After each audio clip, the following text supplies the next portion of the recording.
I brought John a bottle of gin from Portland, a micro distillery there. So he says the benefits of being an advisor. I would tell you it's the benefits of being a co-author, in case you like really high quality beer. Our other co-author, Alex Brown, a few weeks ago I was at a conference with him, and I brought him a microbrew beer from Portland. So if you like delicious alcohol and you like charitable giving, you should be friends with me. Because we will come up with really cool ideas to change the world and drink really delicious alcohol together. Okay. So this paper is written with some of my co-authors who were my advisors at A&M, and as the title suggests, we're looking at two key components that many people have looked at for charitable giving, right? So what is my social distance to the charity and or the recipients? And then how does the third-party evaluation of that charity impact my decision to choose that charity? Okay. Now, the motivation is somewhat straightforward. In today's world, selecting a charity can be rather difficult. Just the sheer volume of charities and the number of potential substitutes makes it really difficult for you as an individual to, say, optimize the right charity. Okay? It can be an overwhelming problem. But the fascinating thing is, even with that, not many people actually decide to do research before giving. Okay? So there's a lot of charities out there, but I'm just going to give to one without doing much research. It's kind of interesting to us. And the anecdote that we use to basically drive this research question is that we've all heard people that say, I really want to give to this local charity, but I don't know if it's a good charity, and I don't know enough about it. Now, what I do know is, the Salvation Army, the Red Cross, these are gigantic, behemoth charities, and because they've been around forever and they're so big, they can't be terrible. So I'll give to them instead, right? If I'm somewhat risk averse or not wanting to do research, and very few people seem to be willing to do research, kind of the size of the charity serves as a proxy for quality. Okay? And it might not be that it's necessarily a better charity at accomplishing what you want to accomplish, but it's costly to find this information and or you're risk averse. Okay. So there are instances of essentially local charities kind of working together to work with local donors. Okay, and an example that we put in our paper is Kentucky Gives Day, where basically Kentuckians give to Kentucky charities on this one day of the year. All right, and it's a way to help kind of assuage these concerns and or lower the search and transactions costs, and have individuals in a state give to charities who operate in that state, help people in that state, and they raise a non-trivial amount in one day, right? Nearly $500,000. Okay? And other regions are looking at adopting things like that, and it especially if you don't believe that you're robbing Peter to pay Paul, which is an ongoing discussion we've seemed to have had here.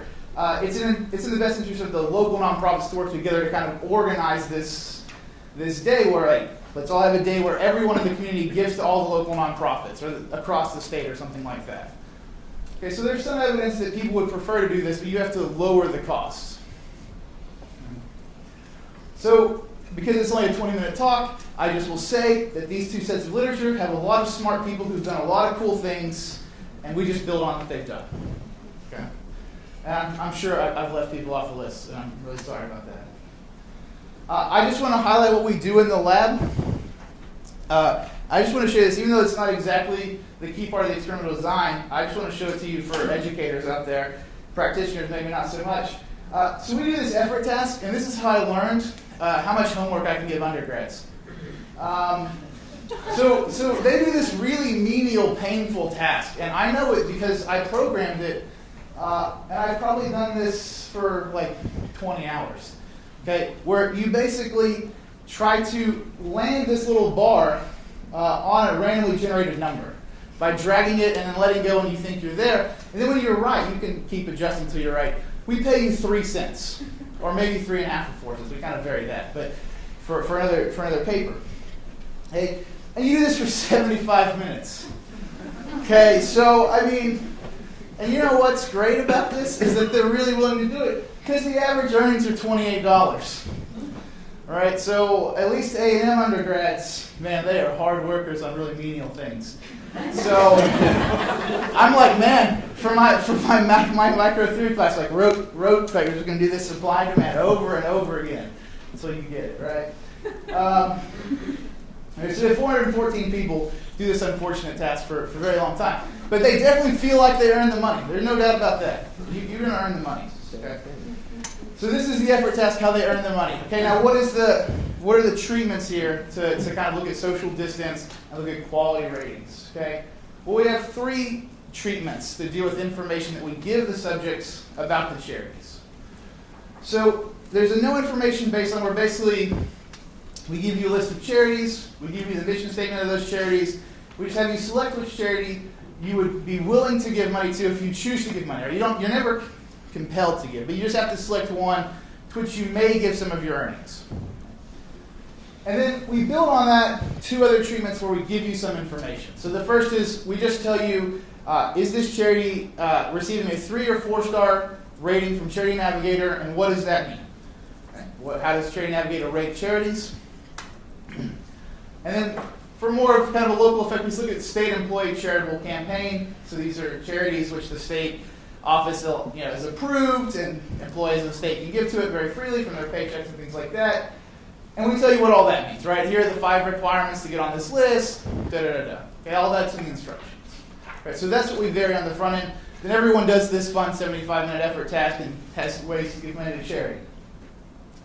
And what this allows us to do is investigate third-party information on the choice of charity and somewhat give suggestive evidence on how much you would donate to charity, conditional on those things.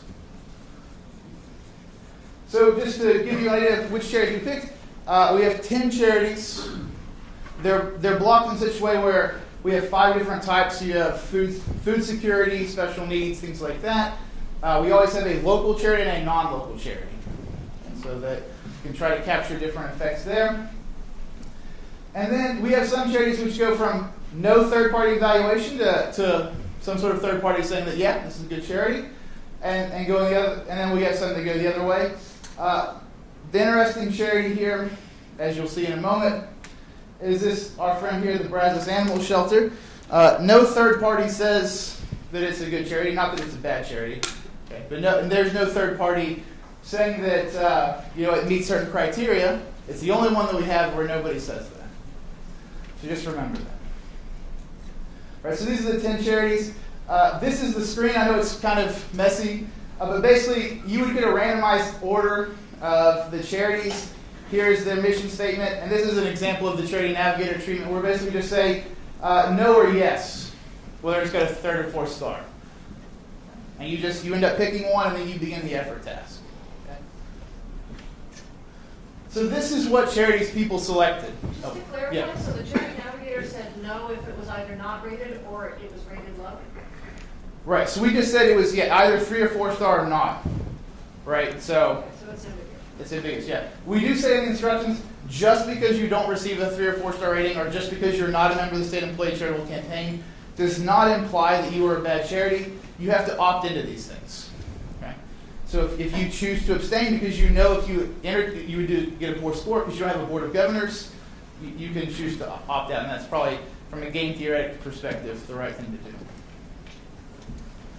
Okay, so here's our friend, the Brazos Animal Shelter, right? The one that no party rates, and it gets the 2nd most amount of people picking it. So I take away from this that people love animals more than starving children, which, for better or worse, people love puppies. Okay, so this is just the rate of what is selected.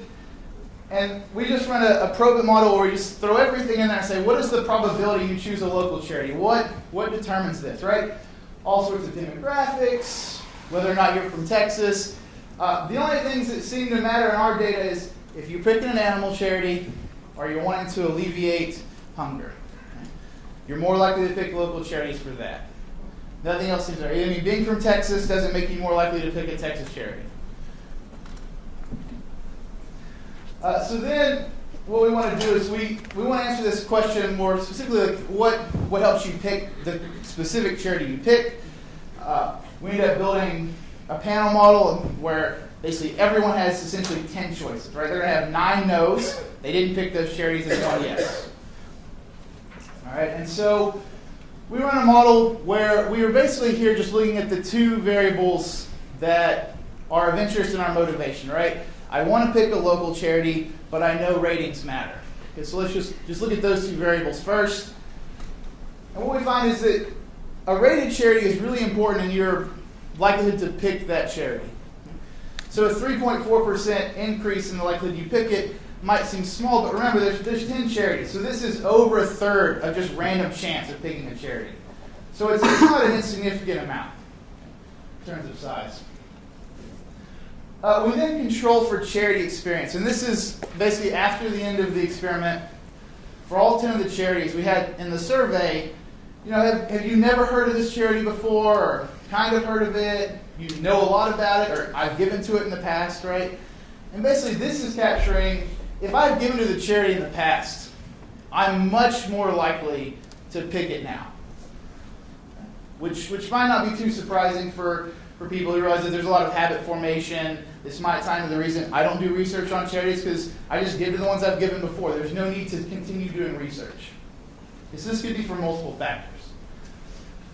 And then we just tied into the original question is, would I pick the local charity if I knew it were rated, right?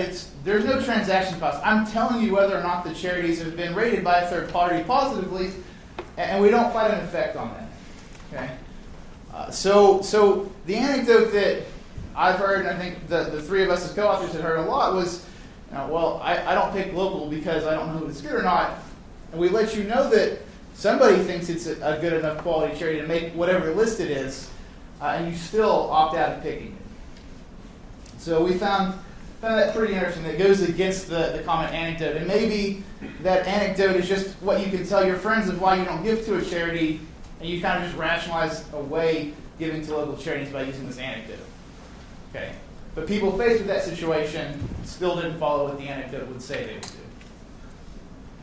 Okay, so this is on charity choice. We run. Okay, that's crazy.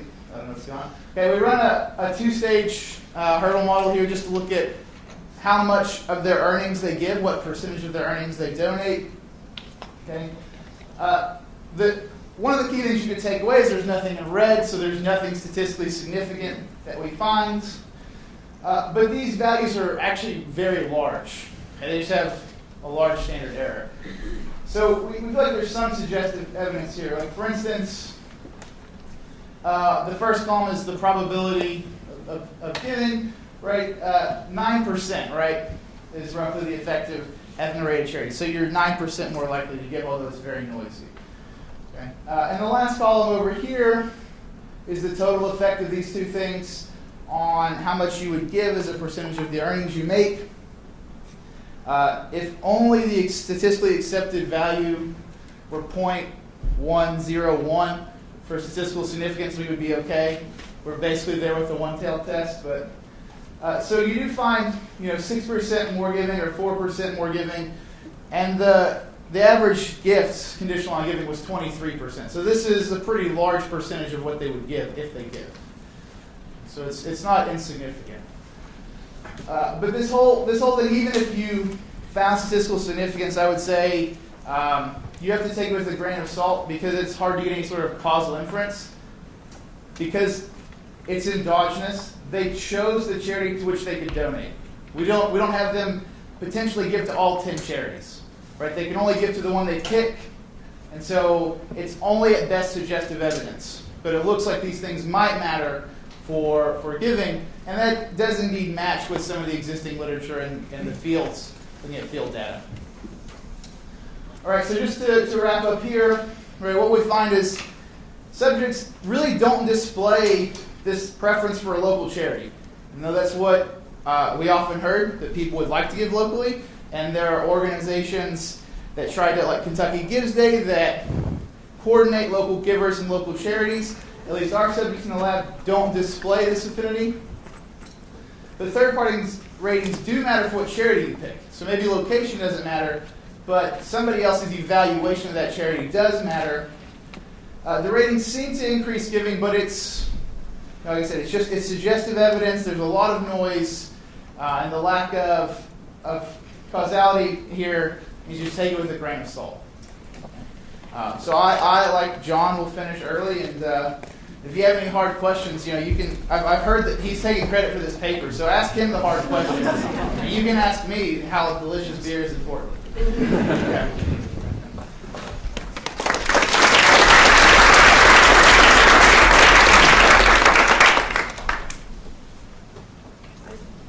I'd be curious to know the 35% Dover research figure, where that came from. I think for major gifts, study demonstrated it was closer to 80% of people who would make a major gift do research. So, Right. I think this was from some survey data. I'd have to look at the source. It's in our paper. The money for goods. Money for goods. Yeah. Okay. Yeah, I'm sure for like really big gifts, it's dramatically different. How many of these students did give these charities before? So kind of the familiarity of these students with giving and the external validity of So of the students, all of 414, how many have been given before to the Charity Day Pigs? specifically to that charity, because council see that as I don't know that number off the top, but you know it.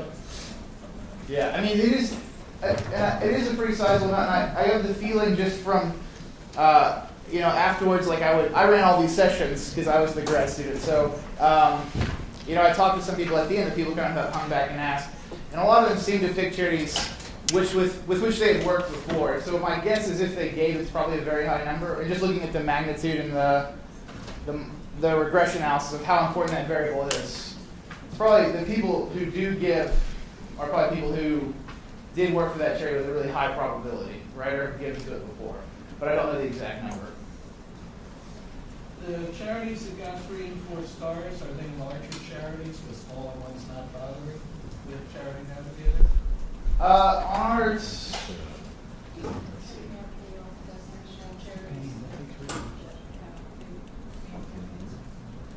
Yeah, I mean this is not a very large charity. This is a local food bank. All right, so it's. Okay, that's the question I'm getting at is, are you getting the proxy effect or large as well? No. Right, by Charity Navigator. Yeah. We might be, but theoretically, the SECC should help attenuate that effect. Is like Camp for All is a charity that probably nobody in this room but John and I know about because it's a local charity for special needs children in Southeast Texas. So, no, that's a good point.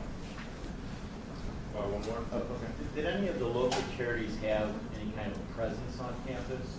Like, for example, I know a lot of food banks have campus pantries that they operate, and I don't know if there's like Puppy Day on campus that got the Brazos animal shelter so popular with kids. I mean, I think I know why the animal shelter is popular. Is like if you're a student who moves on campus and you live in a dorm, but you want to be around animals, you can volunteer. It's a really low transaction cost way in some sense to spend time with animals. So that might be one reason why that happened. In terms of involvement on campus by specific charities, I do know that the Brazos Valley Food Bank did periodically have food drives on main campus. Of course, our building's nowhere near main campus, but they did have food drives there every so often because I would see the signs. I don't know about any of the others. Yeah. So there probably some heterogeneity in that for sure, though. Okay. Great. Well, thanks, Forrest. Yeah.